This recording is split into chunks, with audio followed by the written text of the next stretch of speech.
So I want to tell you how I got more involved.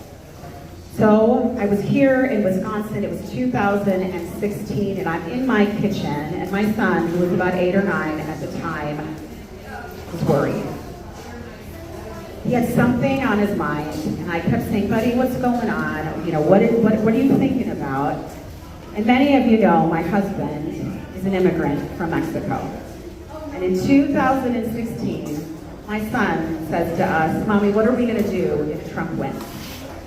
We're going to have to leave. Maybe he'll let you stay, Mommy. And it broke my heart. And then in November, I had to wake my child up and tell him he was safe. Tell him that he belonged.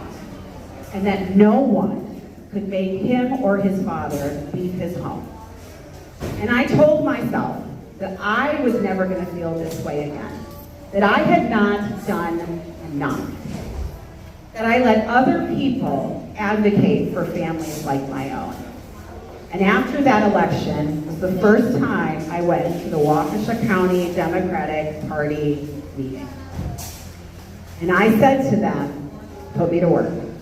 I will do anything. I will knock doors, I will make phone calls, I will write postcards, but I am never, ever going to let this happen again. So any of you are here for the first time. I now am Lieutenant Governor running for governor, so no pressure. No pressure, but big, big expectations for many of you in this room.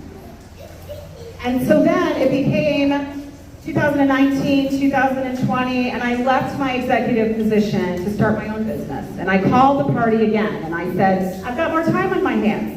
Put me to work. And they said, right, you can run for office. I said, no. Multiple times. And then I saw the legislature not meeting for 8 months during COVID, when we needed their leadership. And so I decided to run for assembly. And I want to mention again, I live in Waukesha County.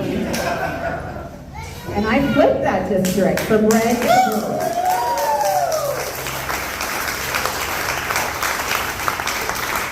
So I served in that hostile legislature for 2 years. And then they redistricted, and I just joked, they put a little pin on my house and put a little circle around it and put me in the reddest district you could ever find. Someone who walked on water is not going to be able to win as a Democrat. And I thought, all right, this was great. I'm going to go back to healthcare. I'm going to go back to nursing. I'm going to go back to supporting others who are going to speak for us. And then Mandela chose to run for Senate, and the lieutenant governor's position became available. And a couple of people said, would you consider it? And I said no. Multiple times. But then I thought about it again, and I thought, you know what? If not me, who? If not now, when?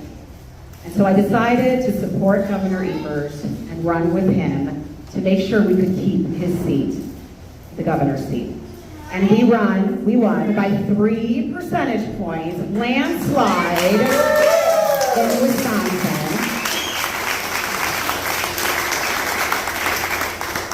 But I wouldn't be here without every single one of you. I wouldn't be standing here as your lieutenant governor. And then came a choice. We weren't sure whether Governor Evers was going to run again for a 3rd term, and I was ready. I was ready to support him if that's what he chose to do. But I knew after Trump won that I was ready to run for governor.